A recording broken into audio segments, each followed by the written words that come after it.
So fertility after age 40, this is something we encounter all the time in the clinic. We're in a large metropolitan area.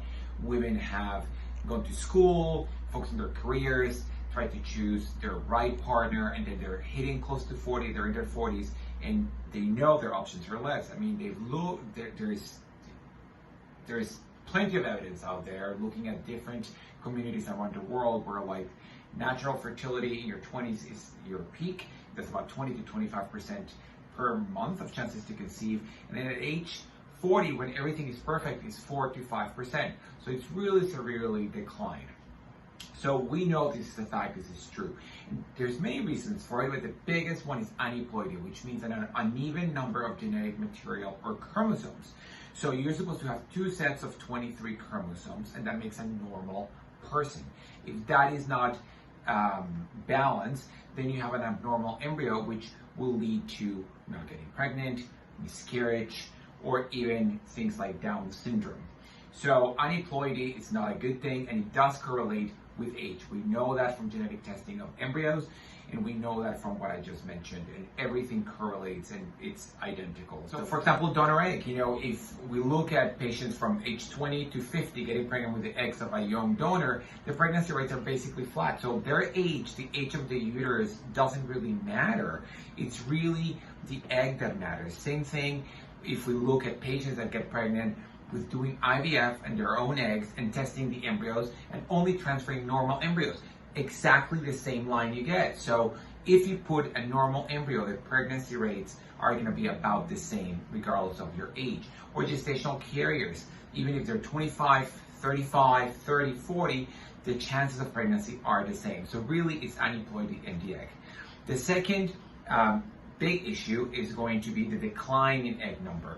When you were in your mom's belly, you had 6 million eggs. You were born, you had 1 million. Your first menstrual period, you were down to 400,000. By menopause, you have 1,000. So there's that decline in egg number, which will limit your chances as you get older when we use advanced technologies like IVF, because we cannot get as many eggs and embryos out of a 40-year-old as opposed to a 25-year-old. So quality and quantity decline, but quality is the biggest factor.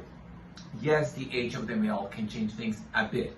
Yes, the age of your uterus and your comorbidities like hypertension, diabetes, uterine anomalies, uterine surgeries could little by little decline the chances of pregnancy.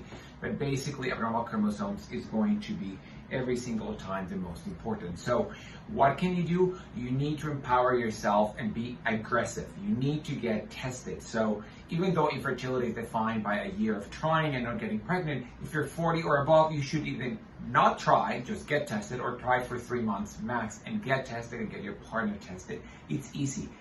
He gets his semen analysis, you test your uterus, your ovaries, and your tubes, and that takes less than 2 weeks. So very quickly you know if everything is normal. If it is, you may decide to try for 2-3 more months. If not, you may want to be just beat nature and be superwoman and superman. You may want to ovulate not just 1 egg, but 2 or 3 or 4 eggs to be super fertile, and do an insemination on top of having intercourse, so he's super fertile. So you have superman and superwoman, and hopefully you can beat nature and get pregnant faster. Also, you can consider IVF, which basically means that we stimulate you produce a lot of eggs in 1 month, we take them out of your body and inject a single sperm into the egg. That opens a lot of options. That allows us to do genetic testing of your embryos and basically give you really incredible pregnancy rates and decrease not getting pregnant, decrease the chance of having a baby with Down syndrome or having a miscarriage.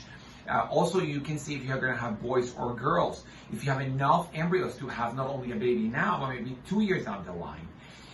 And sometimes you may have to do multiple cycles so you can have enough embryos to build the family you want. Also, you may want to delay getting pregnant, but at least you can conserve your fertility right now, or you may want to just freeze your egg. So all those are options that you have. If you don't have a partner, there's always donor sperm. Donor sperm is readily available, it's inexpensive, and it's a really great option for women that have not yet found a partner. Like I mentioned before, you can also freeze your eggs for future use. Even if you get pregnant right now with donor sperm, you can still freeze your eggs to be used late in your 40s if you meet Mr. Right. And then at the end of the day, if you've done everything or you did nothing and you still want to be a mom and now you're short of options. There's always donor egg, which we do all the time. The eggs of a young donor are given to you, and you fertilize them with either your spouse's sperm or donor sperm, and then you make embryos, and you are the mom. You get pregnant, you give life to that embryo, you carry that pregnancy for 9 months, you deliver that child, you breastfeed that child. That is your child. So there's always options. The best thing you can do is empower yourself, talk to your doctor, be honest to yourself, consider your options, and take that first step. Take care.